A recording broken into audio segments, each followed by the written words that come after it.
Okay, welcome to our session on ellipses. In your place or wherever, it's morning. Here it is actually evening. I'm in Berlin. I'm Professor Costa, University of Potsdam, but I'm Peter. So I'm happy to be the chair of this session, and we start with the first talk. It's actually all three talks will be 20 minutes each, and we have 10 minutes for discussion. And if you want, I can also let you lead the discussion, the questions, answers, but actually it should be me who is controlling it a little bit.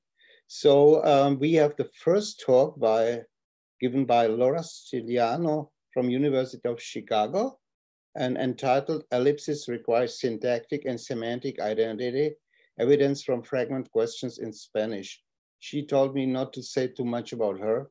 And that's why I just give you the stage and you just start and share. You will share maybe the screen with us. And thank you so much for coming to all and also the people who are listening to us. Hello, everyone. If at any point you cannot hear me or the slides are frozen, please let me know in the chat. I also pasted the PDF for the slides in case you want to check any data point or something at any point. Okay, so in this talk, I'm going to talk about fragment questions in Spanish. Fragment questions are follow-up elliptical questions, and crucially, as we see in 1, or actually in 1b, these are interpreted as WH questions. So I'm going to read the first example in Spanish, and then I'm going to read the following examples in English for simplicity. So in 1a, we have A saying, Sonia come pizza, something like Sonia ate pizza, and B asking, y Bruno, and literally this is, and Bruno, and the intended meaning is, what about Bruno, what did he eat? And crucially, this meaning is further attested by the subsequent answer that A can give, something like salad. And in the rest of the talk, I'm just going to present the first statement by A and the fragment question by B. I'm not going to present the further answer by A. So the idea here is that fragment questions, as I said, are interpreted as WH questions, although they lack an overt WH phrase. And I should note that these fragment questions, in Spanish at least, can also have a polar question meaning, but this meaning is not going to be discussed today. So my main goal is to introduce this understudied elliptical construction, which I called fragment questions, and I'm going to defend 2 main claims. First, I'm going to claim that fragment questions in Spanish are the result of ellipses of a WH question from which a contrastive topic has moved, and we have that into B. So here the remnant is Bruno, and I claim that this is a contrastive topic that moves out of a WH question, and this WH question gets deleted. And my second claim is that both syntactic and semantic identity conditions are needed to license this type of ellipses. Okay, so I just introduced this elliptical construction, and next I'm going to talk about the syntax of this elliptical construction. Then I'm going to discuss the identity conditions that are necessary to license it, and finally I'm going to conclude. Okay, so I claim that fragment questions are a type of CP ellipses. As I said, the remnant is a topicalized XP, in this case, Bruno. It moves to the specifier of this topic phrase. I also claim that the ellipsis is triggered by an if feature. This is a common claim in the literature, but this if feature is located on the top head. And ellipsis targets the complement of this top head, which is the CP. And this is why I call these as CP ellipses. So my analysis or my proposal will have some main ingredients, which are the following. First, I claim that, as I said, fragment questions are the result of ellipses. So these are elliptical constructions, and this ellipsis is triggered by an E feature on the top head, as I just said. As I also said, the remnant is topicalized out of the ellipsis site. And the E site crucially contains a WH question. And this is how we obtain the intended meaning. And finally, at least some kind of syntactic identity or syntactic parallelism is needed to license this type of ellipsis, although as I will show, semantic identity is also needed. Okay, so the first main domain of evidence for the claims I'm making comes from possible and impossible remnants. Crucially, possible remnants for fragment questions are exactly those constituents that can otherwise be topicalized out of a WH question. And we will see that the reverse is true for impossible remnants. So let's see an example of a topicalization out of a WH question. Here, this temporal phrase is being topicalized out of the question. So this would be something like, on Friday, who ran?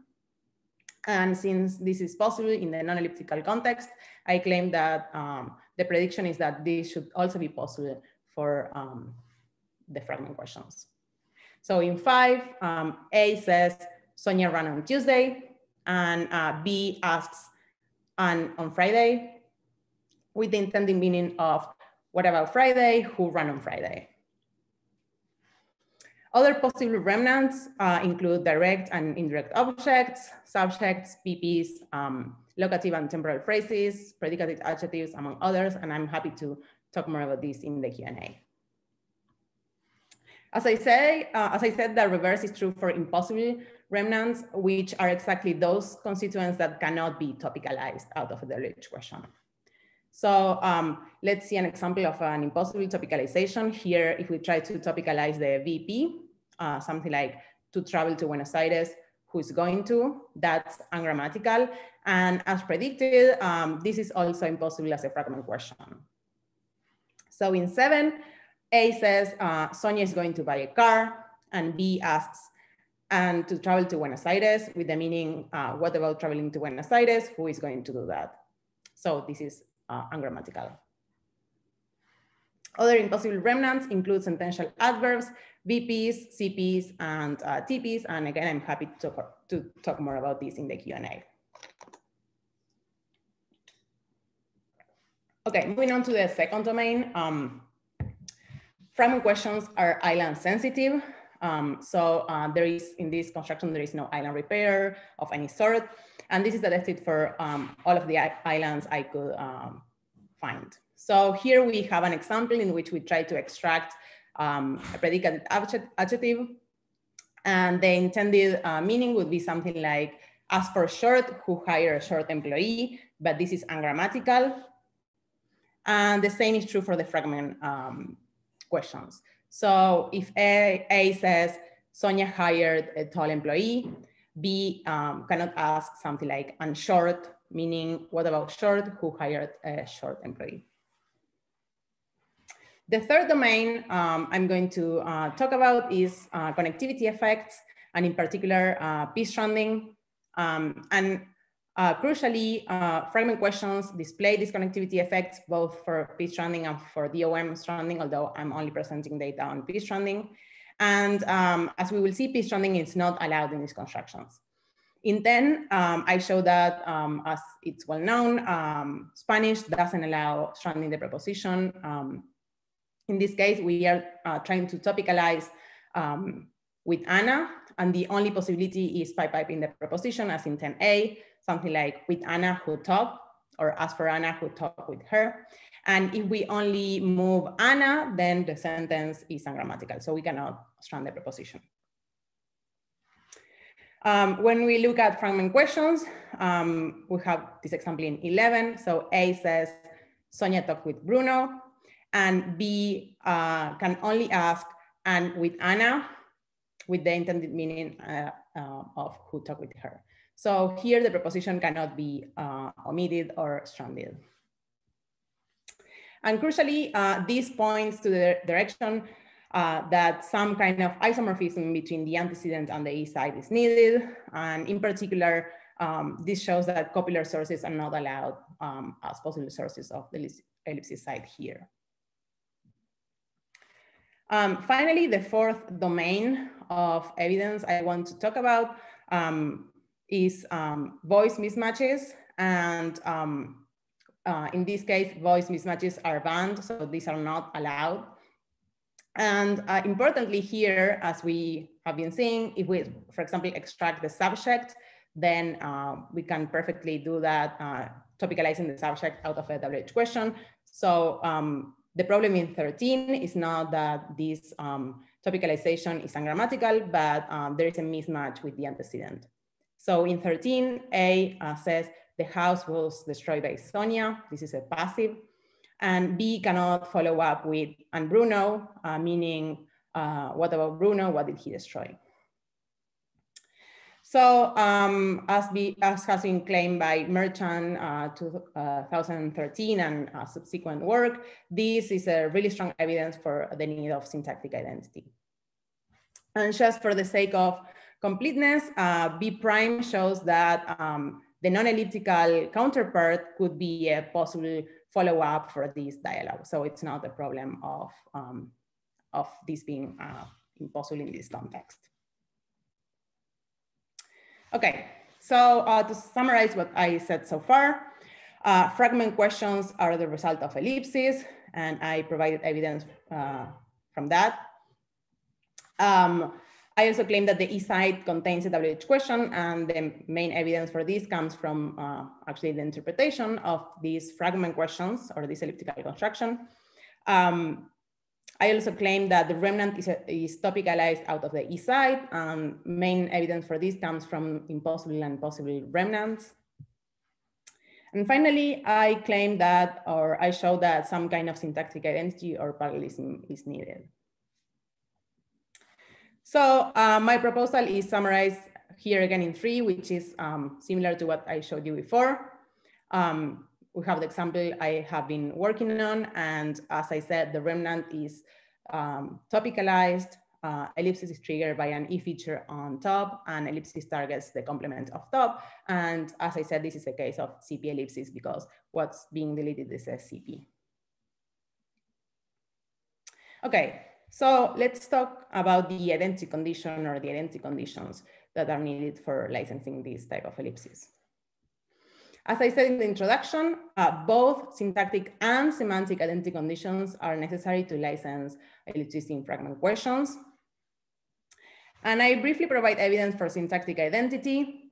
This comes from, for example, islands, connectivity effects, and the unavailability of voice mismatches. And crucially, I would claim that syntactic identity licenses ellipses of the TP, which is the lower portion of the E side, as I showed in the tree in the previous slide. But crucially, semantic identity is also needed, and I will claim that semantic identity licenses ellipses above the TP. And the main motivation for this is that, as I showed, fragment questions elide a WH question, so a WH phrase needs to be deleted, although there is no indefinite or WH phrase in the antecedent. So we need a way to obtain or to allow for this. So as I said, syntactic identity is not enough. And we have our example in 3.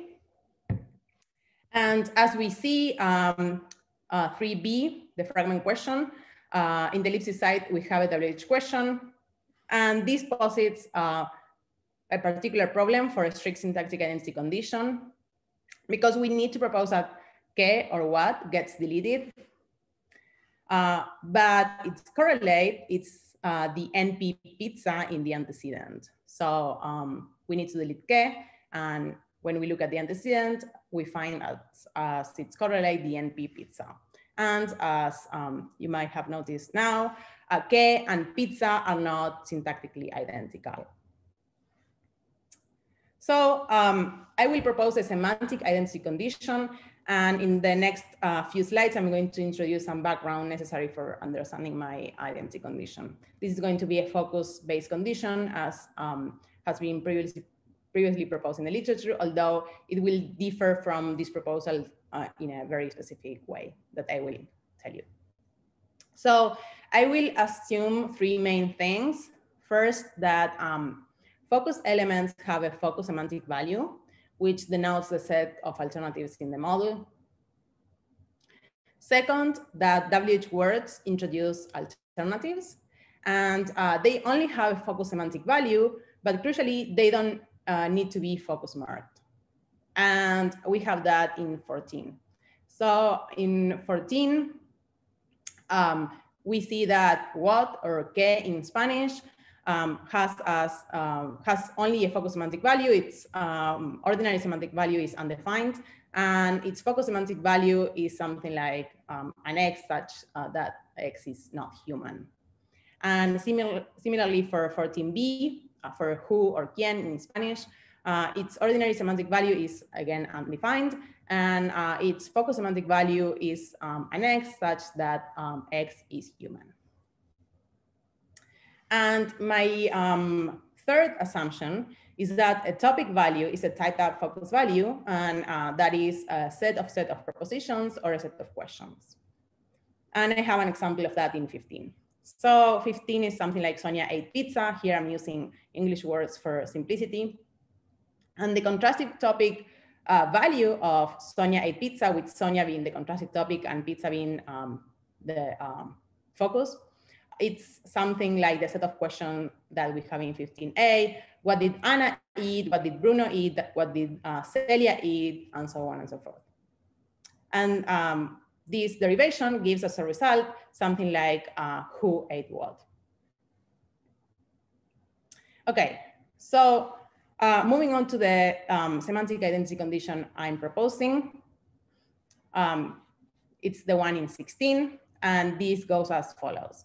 So I'm proposing that ellipsis might apply to a CP in a topic phrase if and only if this topic phrase that contains the CP that's going to be elided has a salient antecedent, which I call topic phrase A for antecedent.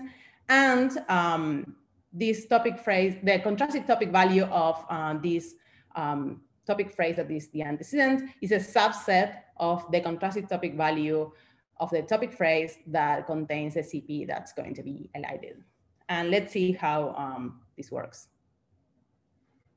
So in 16, we have the identity condition I just proposed. And in 3, again, the same example I have been working on. So as I showed you before, the contrastive topic value of something like Sonia ate pizza, which is the antecedent, is something like who ate what.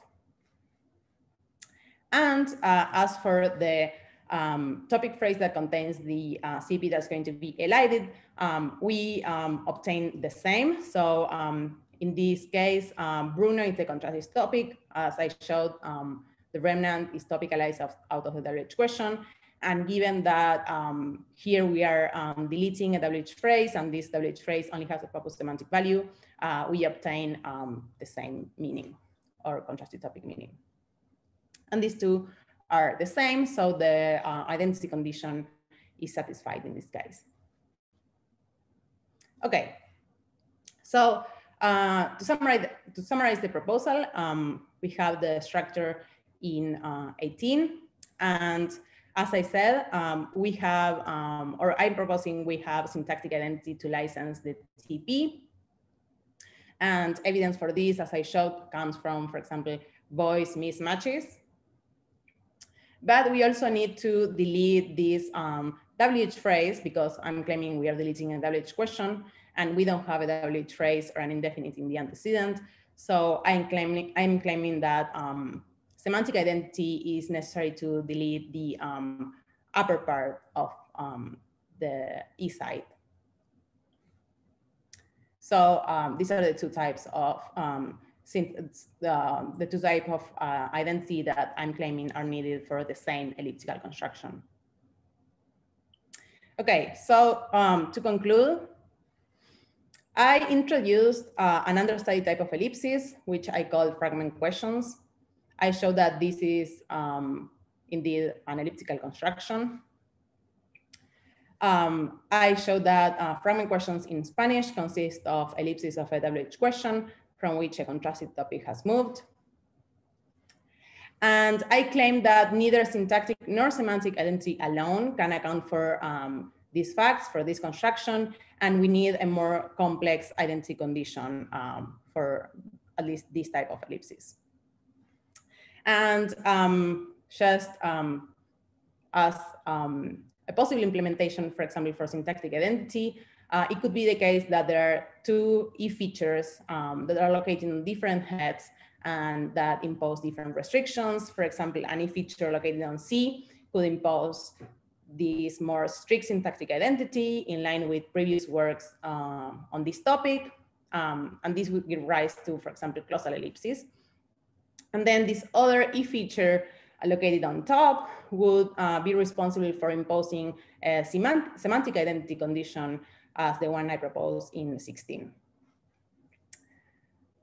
Okay, that's all. Thank you. Thank you so much. Muchas gracias, Vale. Okay, let's go for the discussion. Yes, you can ask questions. You can follow also the question answer chat room, and there is already one in the public. Rodrigo Ranero Echeverria, please ask your question. Hello, can you hear me? Yes. Yeah. Hi, thank you for the talk, Laura. It's very interesting. And it's nice to see a different type of ellipsis being discussed. I have a question about the domain of syntactic identity, which you have in 18 in your slides. So Yeah. you're, yes. Let's go there. Example 18 in your slides. Okay, let me go back. I think I lost the connection for a second, so. Okay. Okay. Yeah, so this is what I'm wondering. So your use of different identity at different levels is in order to make sure that there's no issue with having a WH phrase within the ellipsis site when there's none in the antecedent. Mm-hmm. But could you clarify, isn't there a copy of the WH phrase within the syntactic identity domain in its base position? And if so, how come it seems that you want it to be ignored for the purposes of syntactic identity if it lands outside of the TP, but what happens with the base position of the WH here? Yeah, so I think this might be more complicated than what I can aim for in this talk, but it has been proposed that sometimes traces don't count when computing syntactic identity, and in previous work I proposed that traces or lower copies don't count when computing the syntactic identity. So I cannot show you how this would work here, but I can provide some evidence that this is indeed possible if we make these lower copies or these traces to not be visible for the strict syntactic identity. I know that this won't answer your question now, but this is, yeah, what okay. I can say now. I can talk more with you later if you want. Okay, gracias. Muchas gracias. Next question by Nick Fleischer, or in German, Fleischer. Oh, okay, thank you. Thanks for a really interesting talk. My question is about the, for the semantic identity condition. I'm wondering, I'm curious whether it's possible for a fragment question to be anteceded by a WH question. So can you say, you know, what did Sonia eat? And Bruno. Is that possible? And does your analysis kind of predict the right facts?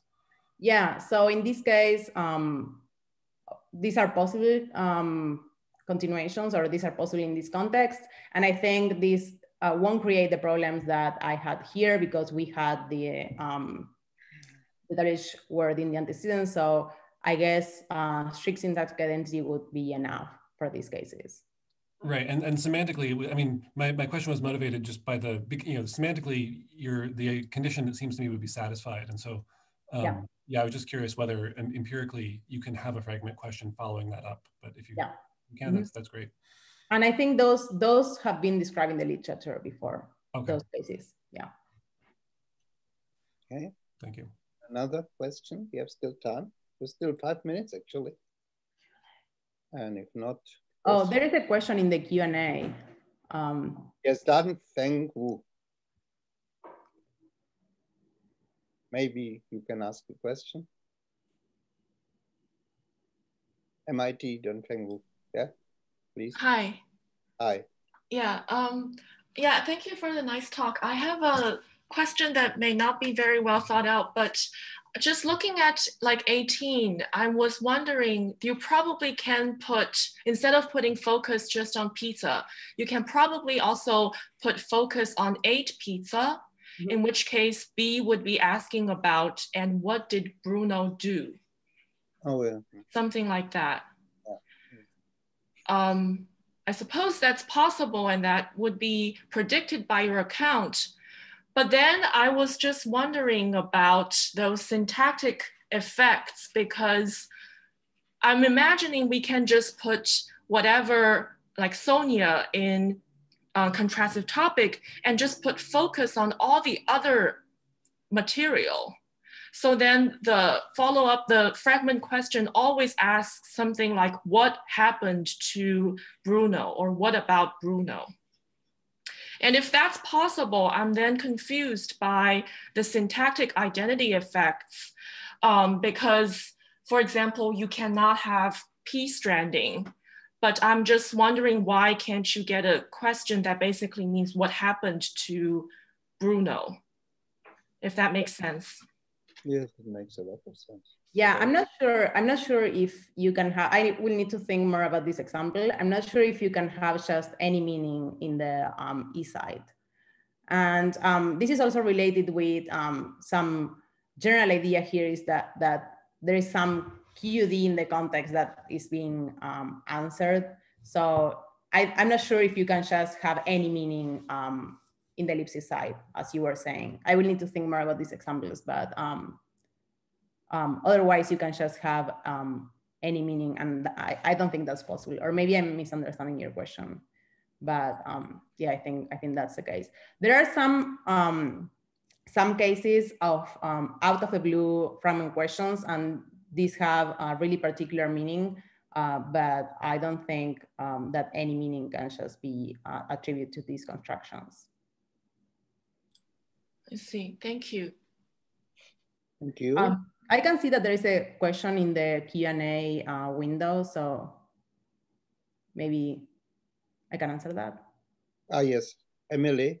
Mm-hmm. You can revert it, or I can read it if you want, but you can read it as well for the others.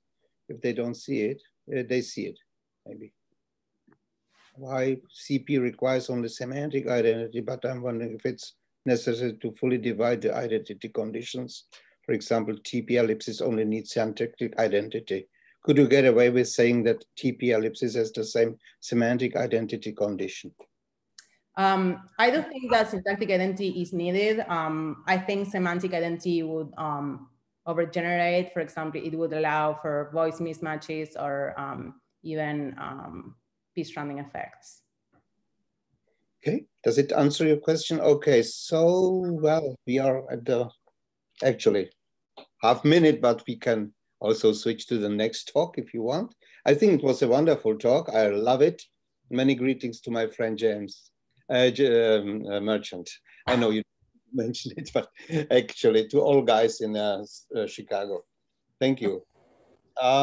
Yeah, we go to the next talk, and this is actually about also a very interesting issue. So the next talk will be given by two people, again by Laura Stiliano and by Esther Ronay. You might have noticed that it's an Hungarian name. And I'm very, very interested in this talk as well. Licensing of nominal ellipses in Hungarian possessives. Please start. Thank you again, Laura, for your wonderful talk. And I'm interested now in the next one.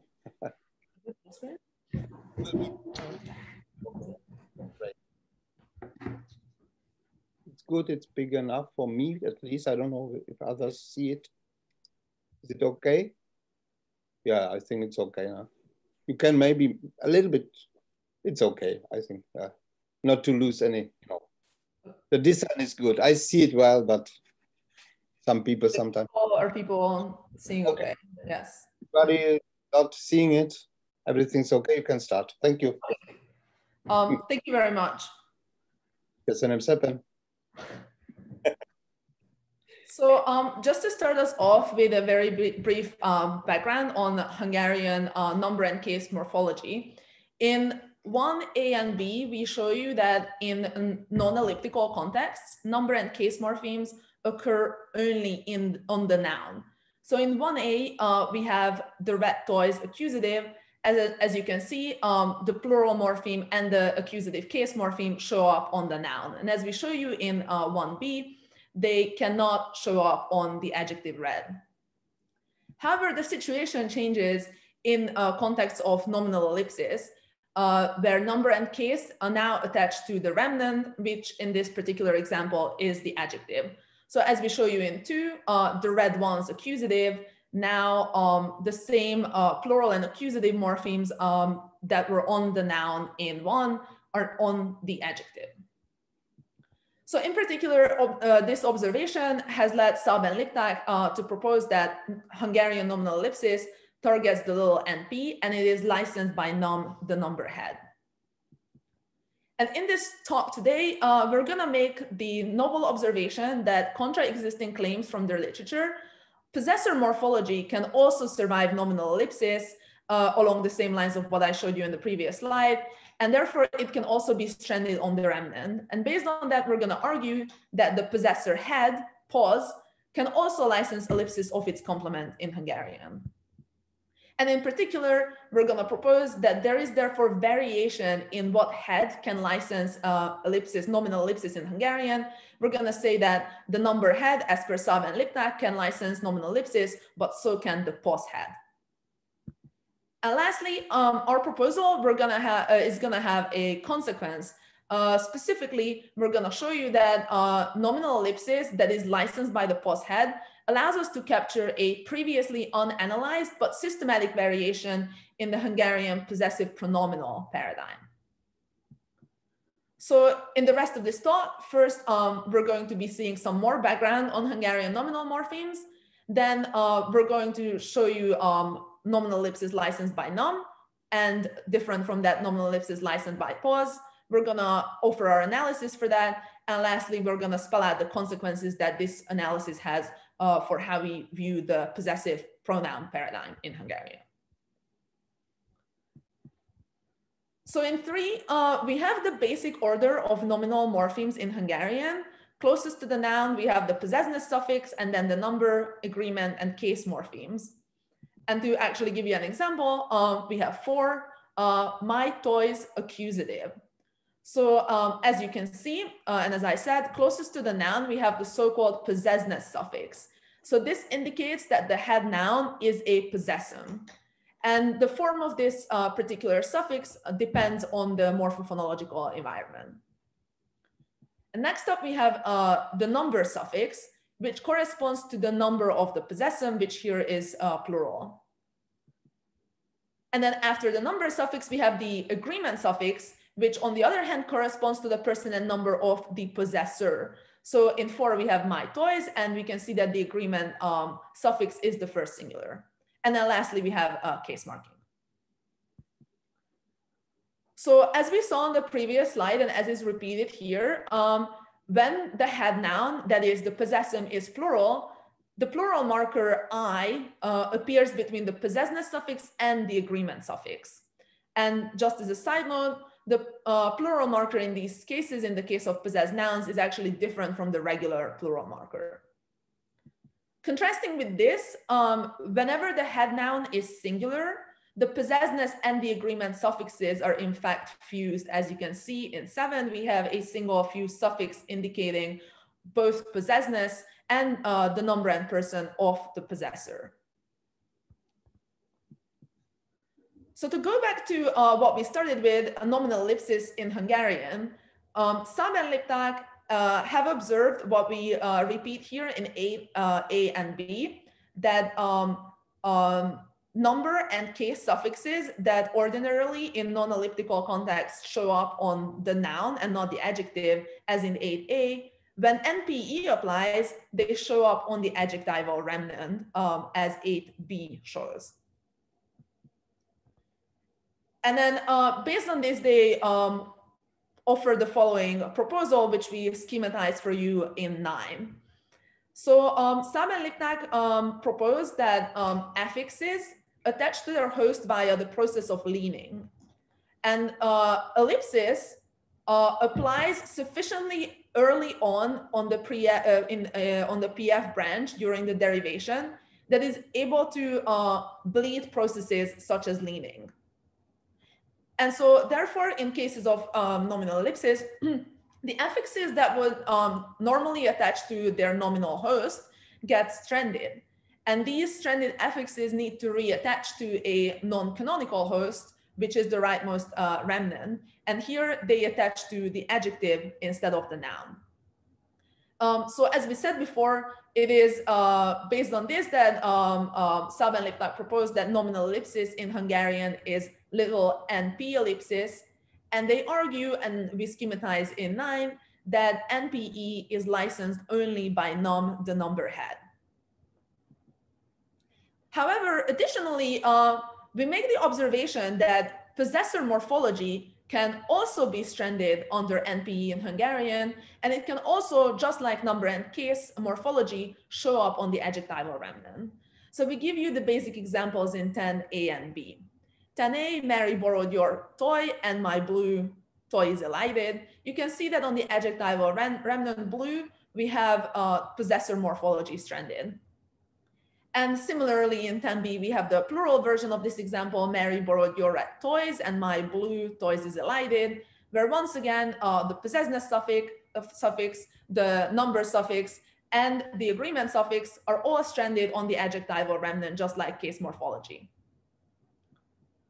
So based on the observation that examples such as 10a and b are fully acceptable in Hungarian, we propose that it is not only the number head, but also pause the possessiveness head that licenses ellipsis of its complement. And we would like to note that we do deviate from judgments reported in previous literature when we argue that 10a and b are possible. And we think it's because the judgments that were reported in prior literature were based only on remnants that were presented in isolation. So for instance, in existing literature, we find examples such as your interesting ones. And on the other hand, we find that when we test full sentences, such as the ones in 10, where NPE is in context and is licensed by an appropriate antecedent, then with several native speaker consultants, we robustly find that these sentences are acceptable and possessor morphology can be stranded under NPE. Just to give you the full empirical picture, parallel examples are also possible where the remnant has a second or third person possessor. So in 11a and b, it's the same basic example as 10a and b, but the possessor of the remnant is now second person. So Mary borrowed my red toy or my red toys, and your blue toy or toys elided. And then, as I said, examples with a third person possessor in the remnant are also equally fully grammatical. In 12ab, we have Mary borrowed your red toy and his or her blue toy or toys. Once again, these are fully acceptable. The one thing to note here is that the agreement marker for the third person is null. So when we say possessor morphology is stranded, we just mean the possessiveness suffix and the relevant number suffix.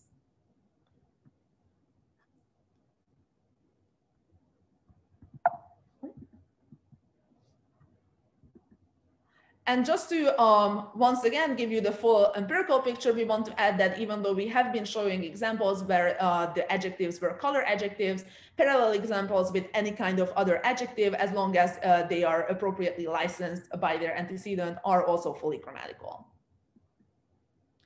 So in 13 and 14, we sketch the analysis that we proposed for these facts.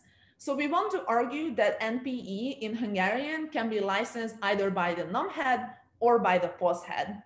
And we assume that the head that licenses ellipsis bears an E feature, and then we further assume that ellipsis always targets the complement of the licensing head. So in 13, we have NPE that is licensed by the number head. We're basically assuming sub and libtac for this. And crucially, we make the claim that 14 is equally possible. That is, NPE can also be licensed by the POS head. And so given this variation in the head that licenses NPE that we're proposing, we make a further prediction. Specifically, we now expect to see the same pattern of variation in other contexts where POS is present in Hungarian.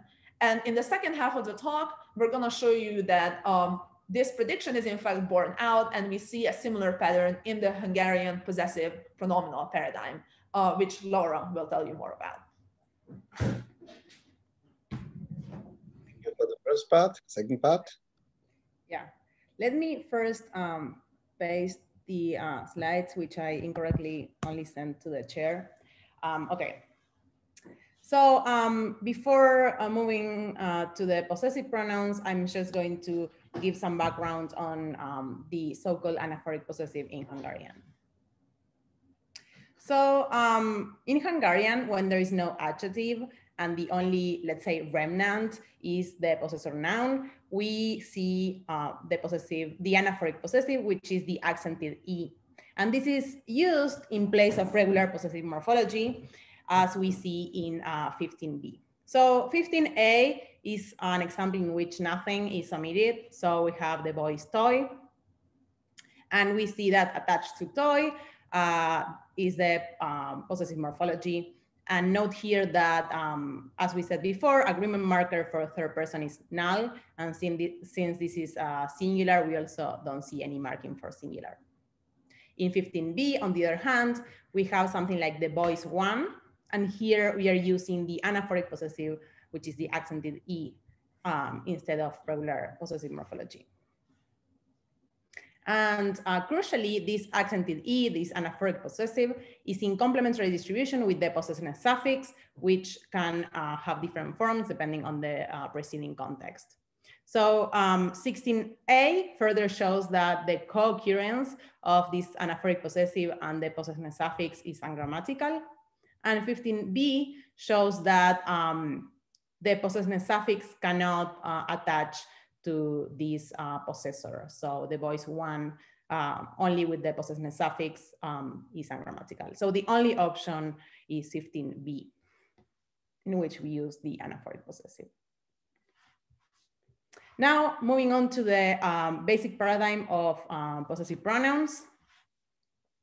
In this paradigm, we see that the anaphoric possessive is found in all the pronouns, for example, ours, yours, mine, and so on. And in 17, we have the full paradigm, both for singular and plural possessum. And since most of you, or probably all of you, don't speak Hungarian, in 18 and 19, we have the glosses for one of the pronouns, but it's the same for all of them. And in 18, we have the order of the morphemes, and in 19, one example. So the first morpheme we see is the nominative pronoun. In this case, is for first person plural. The second morpheme is this anaphoric possessive I was talking about.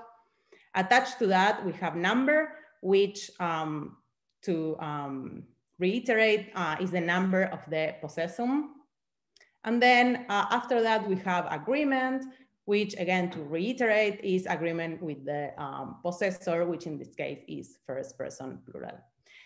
Since this is nominative, we don't see case marking, but if this were accusative, we will see case marking after agreement. However, there is a systematic alternation in this paradigm that has been previously unanalyzed. And this alternation is between the accented E forms, which we were calling anaphoric possessive, and the forms that contain just unaccented E, which is the which we will claim that this is the possessiveness suffix. And crucially, this only occurs in first and second person. And in 20, we have the paradigm with the accented, unaccented E alternations. So as you can see, we see these alternations in first and second person both for singular possessum and plural possessum. And we don't see that alternation for third person, which only allows for one form. De Cagny has claimed that this alternation is just phonological and it doesn't have any syntactic or semantic import. However, if this were the case, we would expect to see this alternation elsewhere in the language, but this is not the case. So given our proposal before, we claim that this alternation can now be understood as a syntactic alternation and not just merely a phonological or an allomorphic one. And crucially, we claim that the unaccented E versions of the pronouns exist as a consequence of NP ellipses, which according to us can be licensed by the post-head. And in particular, we claim that the unaccented E pronouns can be derived by just adding the affixes that would ordinarily surface on the noun to the nominative pronouns. And this is in line with previous proposals that accounted for the pronominal inflection in German as the one proposed by Murphy. So here is the analysis we are proposing. Again, in 21, we have the order of the morphemes. 22 and 23 show the forms, the two possible forms for the pronouns. And 24 is a case of a regular case of NP with an adjective as a remnant. So in 22, we have the nominal, the nominative pronoun followed by this anaphoric possessive and then number and agreement. And 23 is the alternation with the unaccented E morpheme, which we claim is the possessiveness suffix, not just the phonological alternation of the anaphoric possessive. So for the accented E version of the pronouns, again, we claim that this is the anaphoric possessive and we assume De Cagny's analysis. And for the unaccented E versions of the pronouns, we claim that these are the result of NP ellipses. So some open questions remain. So we saw that NP ellipsis licensed by the post-head is allowed with all persons when the remnant is an adjective, as we saw with Esther's examples. But it's only allowed with first and second persons when the only remnant is the possessor noun or the pronoun. So we see no variation for a third person and we don't see this variation for nouns. So our proposal is that there is some kind of restriction on leaning, whereby in the post-license NP ellipsis, the remnant morphology can only attach to possessors that are first or second person pronouns. And this different behavior of third person is in line with the differences that third person possessive pronouns show elsewhere in the language. For example, these pronouns are also exceptional in that they exhibit the so-called anti-agreement patterns as described by Akish 2002. Okay, so to conclude now, we show that there are two possible licensors of nominal ellipses in Hungarian. These two are the post-head and as has been claimed elsewhere, also the NAM-head. And these two can license NP ellipses. And basically, these are eliding their complements, which, as we said, are the little NPs. And finally, with this in mind, we proposed a novel analysis of the system of a systematic variation in the possessive pronoun paradigm that hasn't been analyzed before. Okay, thank you. You are just in time, both of you. Thank you for your wonderful presentation. Muy buena presentación, sí, buena análisis. I could say it also in Hungarian, but I don't want to show up. We just go to the discussion. Yeah, and I love Spanish, but I like also Hungarian. So any questions, please? I hope that I see it, Zuschauer. Oh, I'm speaking German. In any language that I speak of all those 35, I have a Czech accent, very strong. I don't care. So people ask questions, please. If nobody's asking question, I will call, but I just wait until others ask because I have to wait because it's my rule. It's the rule, just the rule.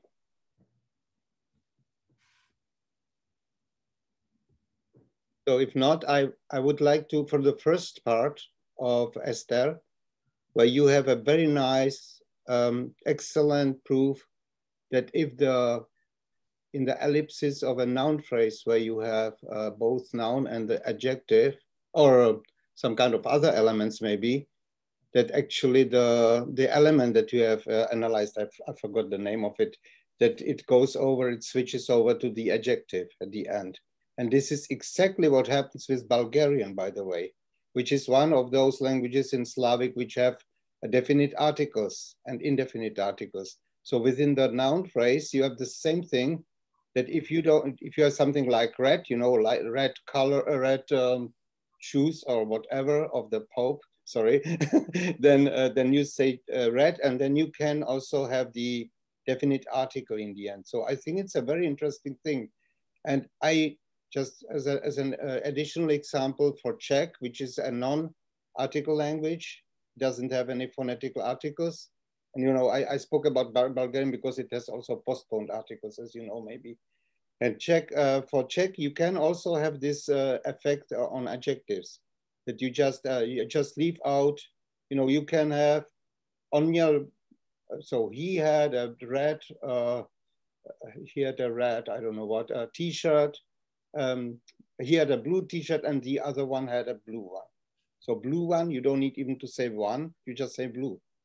And this is very interesting because it seems to be the case that if you have the analysis on noun phrases and adjectival phrases, I just wonder, what is the question now? The question is, if you have multiple attributive adjectives in a noun phrase, how does it work then?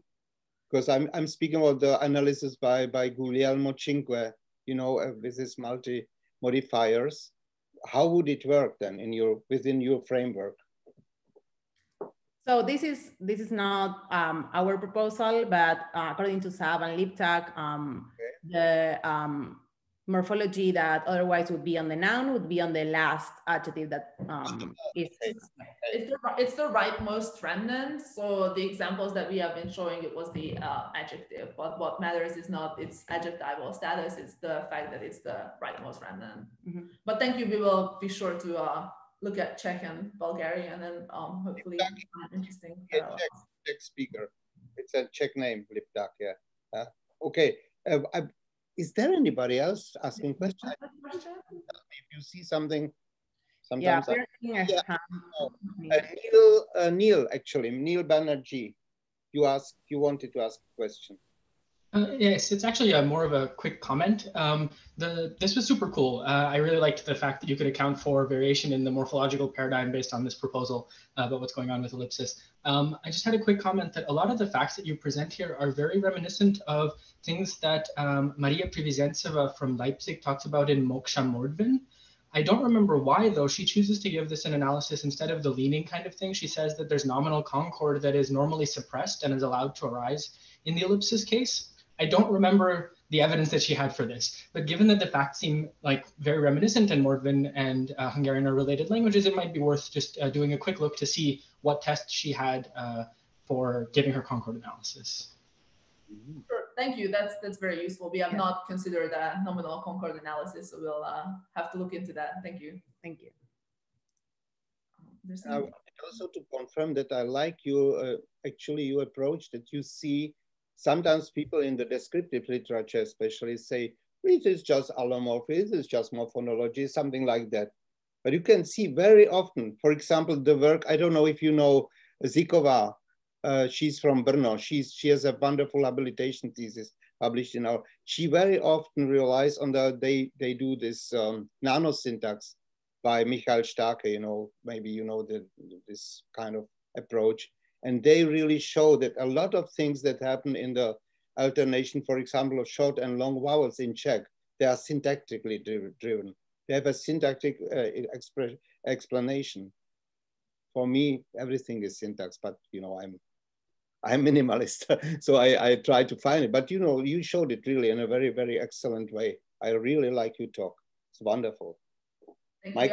The main motivation why we want to propose that it's a syntactic alternation is as Laura said, if it was merely allomorphy or allophony, then we would expect this kind of variation Yes. in Hungarian, and it's not. We don't find that. Exactly, it would have to be systematic, so it must be it's a very similar thing if you have reflexivation in Polish as opposed to Czech, like impersonal passives, the C passives, they always are syntactically driven.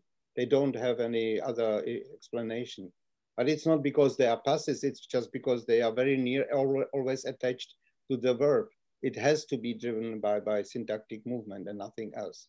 Okay, thank you. I think we still have time, but I mean, we can also, if there is nobody else asking questions, we can just switch to the other talk. It would allow me to look the news and what happened to Trump. Sorry, but sorry, I'm just sorry, it's not the motivation. Okay, if you don't mind, I mean, if there is another question, of course, we can ask people. Are there any other questions? Otherwise, I would switch to the next talk. Thank you very much, both women. Wonderful, I love it. And I just go on with this good work. Keep your good work, as we say in rock music. So, but do it with linguistics maybe. Okay, anyway, I will now switch to the next talk, and we have a very interesting talk about, is it an Indo-European language actually, Bengali? I thought, yes, it's like Hindi, so a little bit like. Okay, so we have now Neil Banerjee, who worked a lot about different kinds of Indo-Iranian languages, and his talk is now about 2 ways to perform a portmanteau, evidence from ellipsis. I like this word portmanteau because it allows me to show that I can speak French, and that I work also on portmanteau, but evidentiality and epistemic modality. This is another portmanteau that we will show you. And thank you very much for being here. And please, you are Canadian. I'm happy to see a Canadian. And please just start your talk. Thank you very much. Thank you. I put a link in the chat for the slides if anybody wants to follow along there, but I will also share my screen. I forgot to say very important things. You are from MIT. Yes, thank you. Is my screen visible? Yes, very good. Awesome. Okay. All right, so let's get started. So the question that I'm addressing is, how do you form a portmanteau? And portmanteau, I'm using kind of a pre-theoretical notion here, just a situation where you have a lexical item that is non-decomposable, that seems to correspond to features that are usually realized by different lexical items. So usually they're separate, but in this some case of feature combinations, they're realized by the single item. So 3 proposals exist in the late insertion literature about how we might model portmanteau. One of them is fusion, which says take 2 sister terminals and put all of their features into a single terminal. So then you can spell it out with a single lexical item. Another option is non-terminal insertion from Zaha and Svenonius and many others, different implementations, which says that you can simultaneously associate a lexical item with more than one terminal, either as a subtree or as a span. There's many different options. And then the third option is 2 cases of contextual allomorphy, as in Trummer 99. So here you have the 2 pieces that look like a portmanteau. There is no portmanteau. This one suppletes for this one, and this one suppletes for this one, and one of the 2 happens to be null, making it look like a portmanteau. So in this talk, I'm going to argue that at least 2 of these distinct ways have to exist. I'll use fusion as the example, but I don't actually make a distinction. Non-terminal insertion instead of fusion is also equally viable. And the way that I'm going to show this is by showing that ellipsis of the complement of negation treats portmanteau that involve negation in different ways in Bengali. So in particular, there are negative perfect portmanteaus that can be split by ellipsis. So 1/2 of the portmanteau is gone and you just get the default realization of negation. But negative copulas are also portmanteaus, and those can't be split. Those block ellipsis. So first I'll introduce the data from negation and ellipsis in Bengali, and then analyze the properties of the portmanteau in this particular ellipsis case. Then I'll give a proposal of elliptical divisibility and talk a little bit about how, both as a linguist and as a learner, given a portmanteau, how we might decide whether it is divisible or not. Do we need evidence from ellipsis in order to tell, or can we actually tell some other way whether this is divisible or not? So here's what negation in Bengali looks like. In 1, we have this simple present, which is a habitual, I eat. And to negate it, you put this particle na at the end of the verb complex, I do not eat. So this is how you negate most clauses in Bengali. However, perfects and copulas look a little bit different. So in 2a, we have a perfect, I have eaten, and the perfect involves this perfect marker a, and then an auxiliary, which is required to carry the tense and agreement morphology. And don't worry about this changing in the vowel in the root from ka to ke. This is a regular process that's triggered by the perfect marker. It's chain shift in the vowel of all verb roots. If you want to negate this, you can't just add na like you would with most affirmatives. Instead, you end up with the situation in 2b, where you have the bare verb with agreement and then negative portmanteau, negative perfect ni form. So that's one negative portmanteau, the negative perfect. The other one is the negative copula. So similarly, the copula is this ach, which carries agreement. But if you want to negate this, you can't put na after the thing in 3a.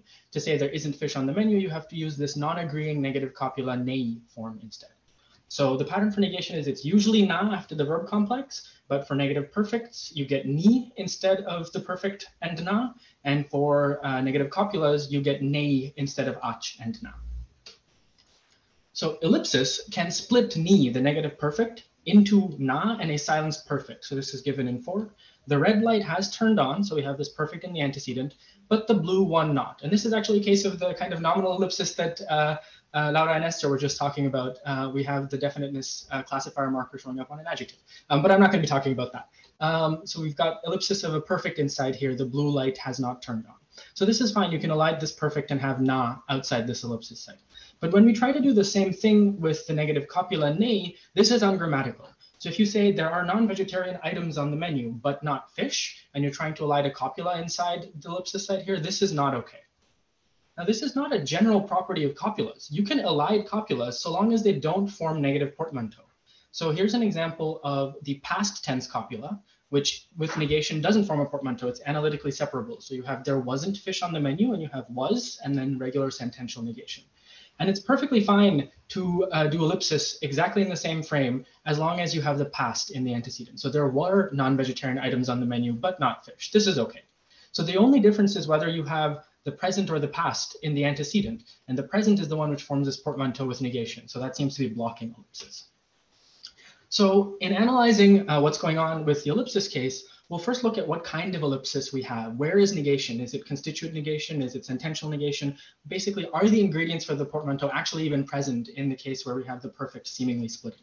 Then I'll talk about one piece of evidence for structure inside ellipsis sites, and specifically argue that it's not just any structure. The identity conditions are strict enough that there has to be a perfect inside the ellipsis site, even when we're doing ellipsis with that. So there really are all of the ingredients for a portmanteau. It just doesn't seem to arise.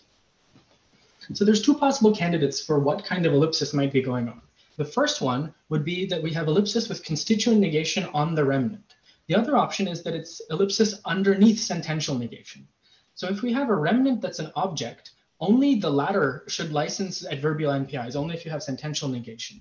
And this is because constituent negation on an object would not be high enough to license an adverbial NPI that attaches to the VP, for example. And so we see if we try this in Bengali, this adverbial NPI ever is okay. So I have eaten hilsa many times, but ever catfish not. So this negation couldn't be constituent negation on the object because it would end up lower than this NPI ever. The fact that it's licensing this NPI means that this has to be sentential negation. So the kind of ellipsis we're dealing with is something like clausal ellipsis under negation. Okay, so do we have structure inside the ellipsis site? Are the pieces of the portmanteau actually there? Well, we can use case matching, which is a test from Merchant 2018, to argue that indeed there is structure inside the ellipsis site. So experiencers of the predicate be hungry in Bengali have to be genitive. And this is true even for remnants where a predicate like this has been elided. So in 9, we see auntie is hungry, but not uncle. And auntie has to have this genitive case because it is the argument of this predicate be hungry. And uncle, which is also the predicate, is also the argument of the predicate be hungry, but that predicate is elided, also has to have genitive case. So Merchant says that this kind of case matching behavior is expected if there's structure inside the ellipsis site, if the case assigner is actually there in the ellipsis site. But if it isn't, if it's a silent pronoun, or if there's nothing inside the ellipsis site, it's unclear why there would be this requirement to match case with your correlate. So this is one example that seems to suggest that there's unpronounced structure inside the ellipsis site. In this particular case, this predicate, which selects a genitive argument. We can also see this from DOM and islands, but I'm not showing that for time reasons. So we've established that we've got ellipsis of the complement of negation, and also that there is structure inside the ellipsis site. But are we sure that there's a perfect? Maybe we're not actually splitting portmanteau with the knee case at all. Maybe our parallelism requirement or our identity requirement is loose enough that we might have a past, a simple past inside the ellipsis site, which is compatible with na.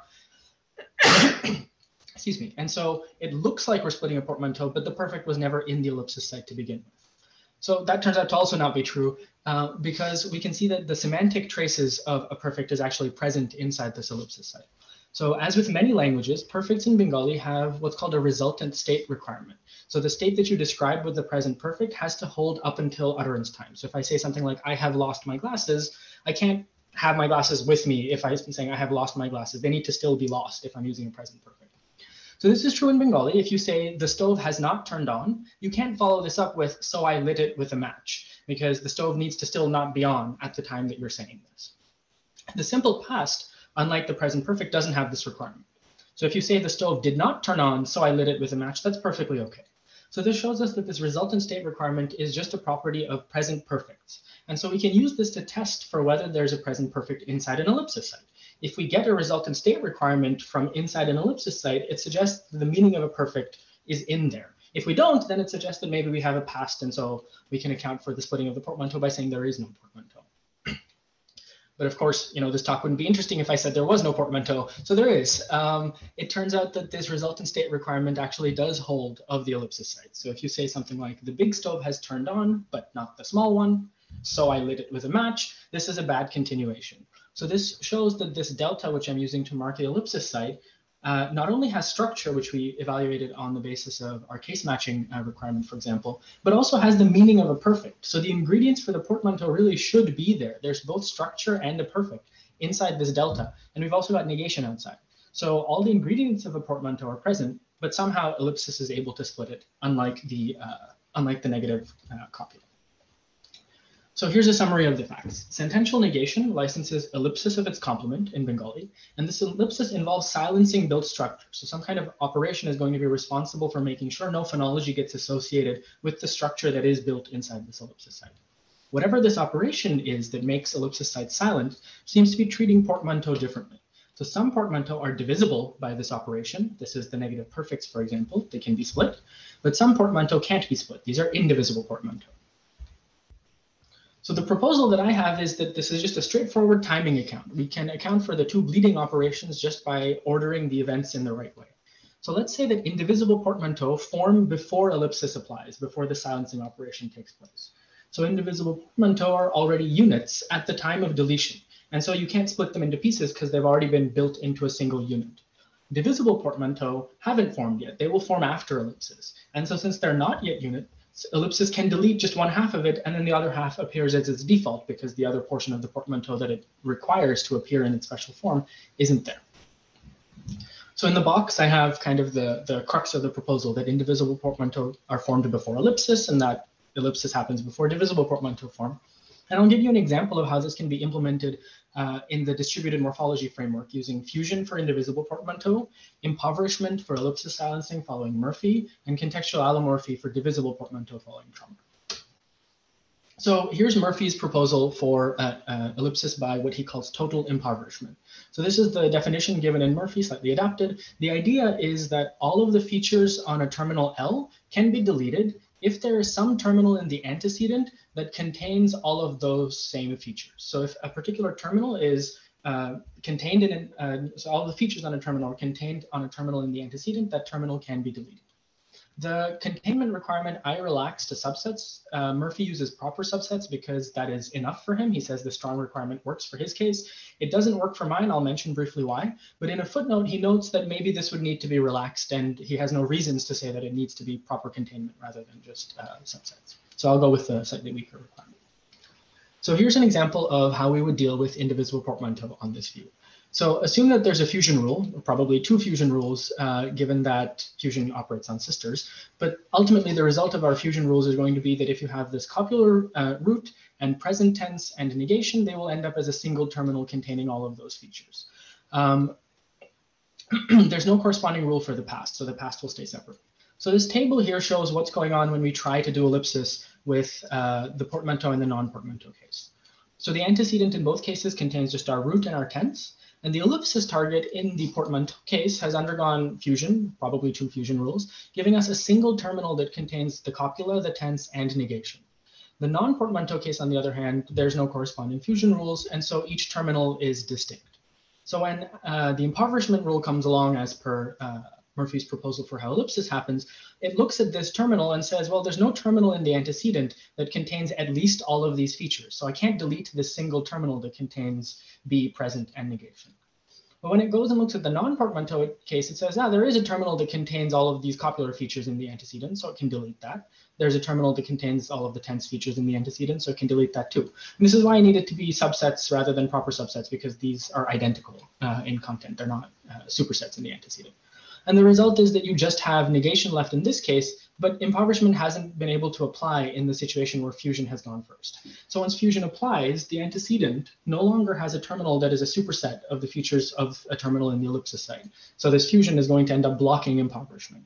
And this gives us our indivisible portmanteau, because the portmanteau has already formed by fusion before ellipsis can come along and split it into its pieces and delete it. For divisible portmanteau, we just have the opposite order of events, that impoverishment happens before the divisible portmanteau form through contextual allomorphy, and contextual allomorphy happens at the point of insertion. So here I'm just taking the analysis which I have in my LSA presentation from last year, 2 cases of contextual allomorphy to deal with the negative portmanteau ni. So perfect is realized as null in the context of negation. Negation is realized as ni in the context of a perfect, and otherwise it's realized as not. So there's these 2 forms of negation. There's also 2 forms of the perfect, the regular A form, but that's not relevant to this case, so I've left it out. So in this case, when we have a negative perfect that we're trying to elide, there's no fusion rule that's going to bring all of the pieces together. It's these 2 rules in 13a and 13b that are going to bring about the apparent portmanteau negative perfect. So the antecedent in this case would have a perfect and a present, for example, and the ellipsis target would have a perfect, a present, and negation. The dot, dot, dot represents the verb that's down there somewhere. And our impoverishment rule, as per Murphy, can look at this and say there's a terminal in the antecedent that contains the perfect, so you can delete the perfect. There's a terminal in the antecedent that contains the present, so you can delete the present. But there's no terminal in the antecedent that contains negation, so negation has to stay. Now, when insertion comes along, the rule 13b, its context is no longer met. The perfect feature has been deleted by impoverishment. So the only insertion rule which now fits the state of affairs described in this impoverishment row of the table is 13c. And that's why you end up with a situation where you have the features of the perfect, but they've been deleted before insertion can apply and insert the portmanteau, the apparent portmanteau form need. So impoverishment deletes the context of insertion of the special allomorphy. And this makes the prediction that contextual allomorphy of all sorts, not just the 2 conspiratorial cases to give you portmanteau, they should always be bled by ellipsis. And this actually seems to be borne out. So Philip Weisser has examples from Bavarian, which seem to show the same thing. And Craig Saylor, in a forthcoming article in a collection, shows that there seems to be cases of Taiwanese and Verbicarese, which is an Italian dialect, where you have the same kinds of patterns, just regular contextual allomorphy that seems to be bled by ellipsis. So inward sensitive morphosyntactically conditioned contextual allomorphy being bled by ellipsis. Obviously, phonologically conditioned allomorphy is going to be bled by ellipsis because there's no sound inside the ellipsis site. So this seems to be that this analysis is correct. The predictions about bleeding allomorphy seem to go through. So is it particular to Bengali? No. In work in progress, I'm looking at what happens in other languages, and it seems that Hungarian and Cypriot Greek both seem to have indivisible portmanteau, and Dutch seems to have a divisible portmanteau. So for time reasons, I won't go through all of these in very close detail. I'll just give a brief example for Hungarian and Dutch. So in Hungarian, copulas with negation are usually analytically separable, except for the 3rd person present forms. So the 3rd person present singular copula van is realized as ninch with negation rather than the analytically separable nem van. And plural vannak is realized as ninchenek with negation rather than nem vannak. When you try to do ellipsis, you can split. You can't split them. When you try to do ellipsis of the complement of negation, if you have an analytically separate negation and copula, the ellipsis goes through as you would expect. But if you have a situation with ninch or ninchenak, according to my 2 consultants, you can't do ellipsis anymore in those cases. So it seems to be an indivisible portmanteau in the same way. Negative indefinites in Dutch seem to show the pattern of negative perfects in bingo. So in Dutch, if you have sentential negation niet and a negative indefinite object and x, this ends up as geen. And this can be split into just sentential niet with the object being elided. So this is a case where the portmanteau geen seems to be split into niet and een by doing ellipsis, and the een ends up silent. So if you know of any other cases of this kind of situation where either a portmanteau is split or the portmanteau blocks ellipsis, please do tell me, because I'm eager to know about more cases. All right, now a brief discussion about alternative implementations. So I used Murphy's approach to ellipsis, which is total impoverishment, to model this. But do we need to do it this way? Could we do something like a featural approach to ellipsis like Merchant 2001? So there's a feature in the syntax that is going to trigger ellipsis of its complement. The answer is yes. This is actually completely doable with a minor complication for Cypriot Greek. You can ask me about this in the question period if you would like to know what happens in Cypriot Greek, but this is completely doable. The crucial part again of this analysis is the relative timing of the formation of the portmanteau and ellipses. So as long as the part of the grammar that's responsible for deleting things in response to this E happens after indivisible portmanteau are formed, that's perfectly fine. We can implement this using a featural approach like Merchant. Can it be done without fusion? The answer for that is also yes. So many authors have noted that fusion seems to have this look-ahead flavor. It can only apply in a situation if the insertion operation that will happen after it could insert a portmanteau morpheme into the slot that it creates, into this terminal that it creates. But in order to know that, it needs to know the outcome of insertion. So it needs to know the result of an operation after it, or the possible results of an operation after it, in order to apply. And so they've proposed to roll insertion and fusion into the single non-terminal insertion operation. And it can be done that way, although this complicates the insertion algorithm quite a bit. And the reason for that is that the kind of crux of the proposal is that indivisible portmanteau and divisible portmanteau have to be formed in different ways and be separated derivationally in terms of ordering by ellipsis happening. So if you have indivisible portmanteau being formed by non-terminal insertion as part of the insertion algorithm, and divisible portmanteau also being formed by insertion as part of contextual allomorphy, you end up with a situation where you have to make deletion be part of the insertion algorithm as well. So this is doable, definitely doable with structural spans, probably also with linear spans, but it complicates the insertion algorithm quite a bit. As long as you maintain the crucial part of the analysis of relative timing, it doesn't actually matter which mechanisms you use to form indivisible and divisible portmanteau. They just need to be different from each other and separated by ellipses. So before I conclude, I'll briefly discuss how we can tell whether a portmanteau should be divisible or not. Do we need to see elliptical examples, or could we look at the form of the portmanteau itself and learn something about how it's formed? So the divisible ni involves the perfect and negation, but not the intervening t plus aggr complex.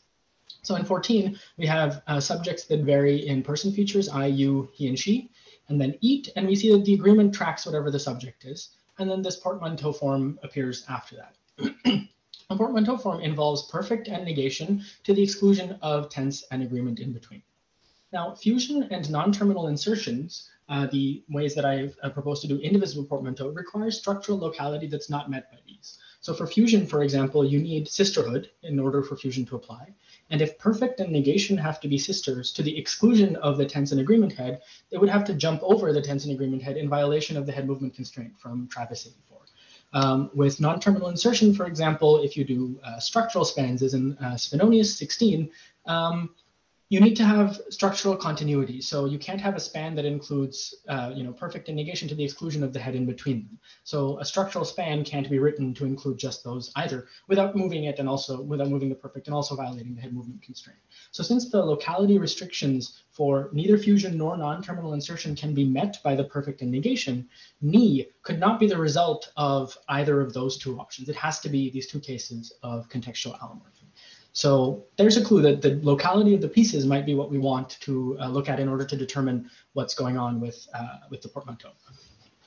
Indivisible ne, on the other hand, is invariable for agreement. So if you have first person, second person, or third person subjects, I, you, he, or she, am, are, is not in the picture, you still get this invariant ne form. There's no agreement anywhere in this case. So this could be analyzed as fusion or non-terminal insertion of everything from the copular root up to negation with underspecification for person. So the proposal then could be that divisibility is determinable from the locality of the pieces of the portmanteau. if the pieces are far apart and you can see that there's something overt that's in between them, you can't store this, you can't learn this as the result of fusion or non-terminal insertion because the locality restrictions aren't met. If the locality restrictions are met, then you'd need a stipulation to say that we prefer to store portmanteau as fusion or as non-terminal insertion rather than as contextual allomorphy. It's an open question why this should be the case, but if we make the stipulation, then we can determine whether a portmanteau is divisible or not just from the locality of the pieces. We never need to see an elliptical example as a learner. So I will wrap up quickly because I think I'm over time.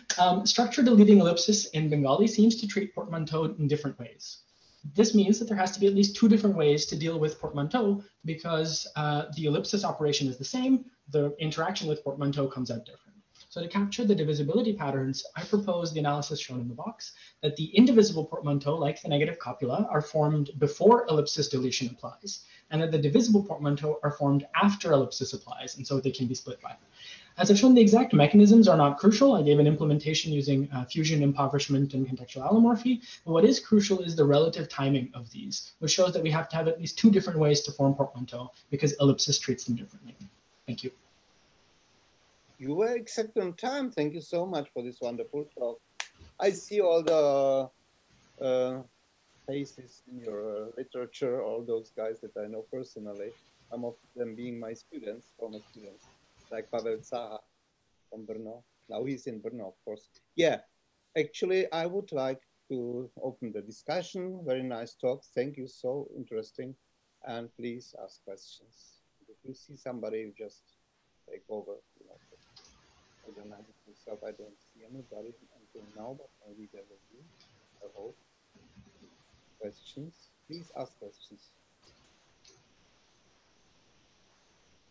I see a question from Danfeng Wu. Yeah, one is, yeah, actually, again, yeah, Danfeng Wu. Sorry, please. Hi, yeah, this is really nice. Thank you. I find it very clear and convincing. You did mention that a featural approach to ellipsis can be used, but with minor complications. Do you want to say a little more about how it can be implemented?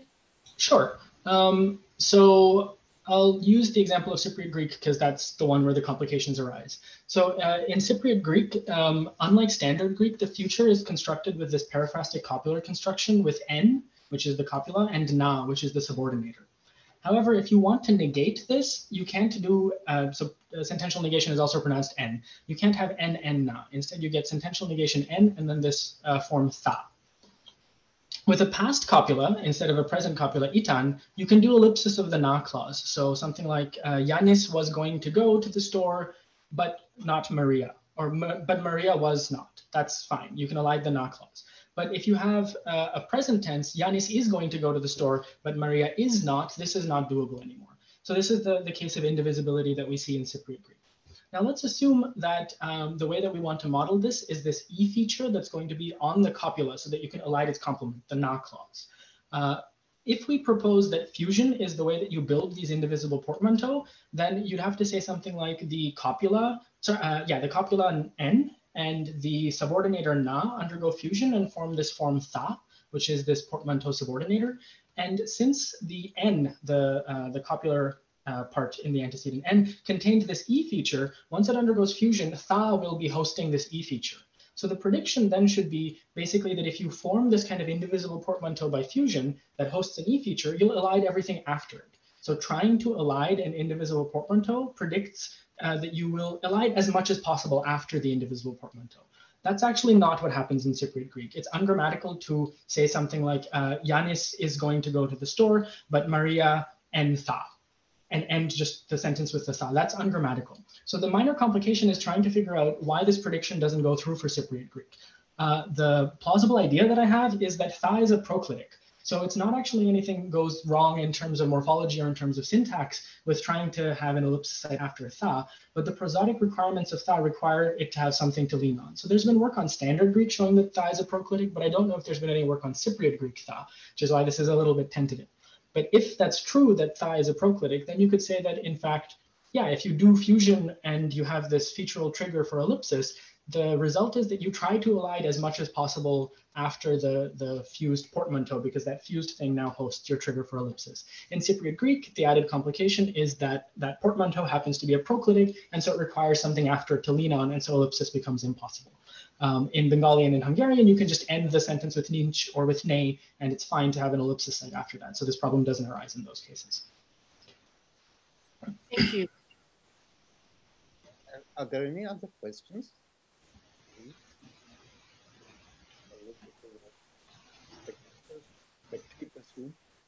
Discussing? No, nobody?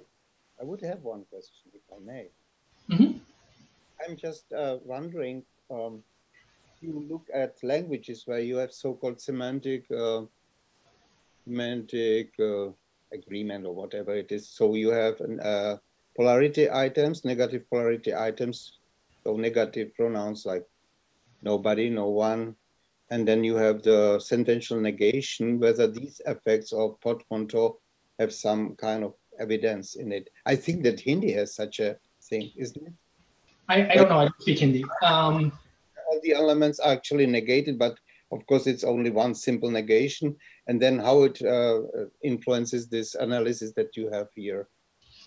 So I think that the Dutch case might be kind of similar to that, because this is a situation where you end up with what looks like a negative determiner, geen, instead of sentential negation and an indefinite determiner in the structure. And so I think it's Hotze Hurman has a paper where he analyzes geen as the result of fusion under adjacency of sentential negation and the object marker, but you could do this from a long distance way. So I think Jason Merchant has a paper about negative determiners in English and alternations under ellipsis. I can't exactly remember what the paper is, but I do think that this is a good place to take a look. Yes, thank you for the suggestion. I'm trying to remember what the examples were. I was concerned with negation in many respects. I am the negation Peter in Czech. I did the analysis, and maybe you know the analysis by Joanna Blaszczak in Polish on negation. She has worked a lot about it, and this is what we really have to say. There is a special distribution depending on the category. If you have certain kinds of auxiliaries or existential verbs, have a distribution which is different from the main verbs, and this is what actually we have the same. If you want to like WH questions in English, where you have the expletives do, and it's the same, you know, you have just languages where you have certain kind of verbs, possessive verbs, for example, in English, in American English, have got, you know, this kind of things that where you have different distribution with negation, where you can't always do the same as if you were in the main category. Category. So I think it's also category dependent. Very nice talk. I thank you so much that you also mentioned Murphy, who was actually one of our contributor in our new volume. I don't want to make any advertisement here of our linguistics, but I think that you guys in MIT know about nanosyntax, about radical minimalism, and we think that we have 3 more minutes. And I would like to use these, if there are no other questions, to thank all participants in this wonderful session. For me, it was the last session in this conference at least as a chair. I did 6 chairing 6 sessions. I cannot say to each, it was all wonderful, but this one was really splendid. Thank you so much, and go on with your wonderful work. I just, I don't resign from my post. I just will be pensioned in this year, but I will still follow your wonderful work. What I recognize is that the young people like you doing PhD are much better than us. And this is a good hope. You are doing really good work, and this is very important. Thank you so much for your work. And just go on and do your proper work. And when it's published, I would like to know about it. You can send me a short notice. Thank you so much. Thank you for Jackson as well. Is it Jackson? No, this is Harold. So thank you. I will just say goodbye to you, and stay healthy and safe, and help us to overcome this terrible pandemic. If we can influence it by linguistics, we will do it immediately. Thank you so much, and have a nice day. Thank you, Peter. Thank you.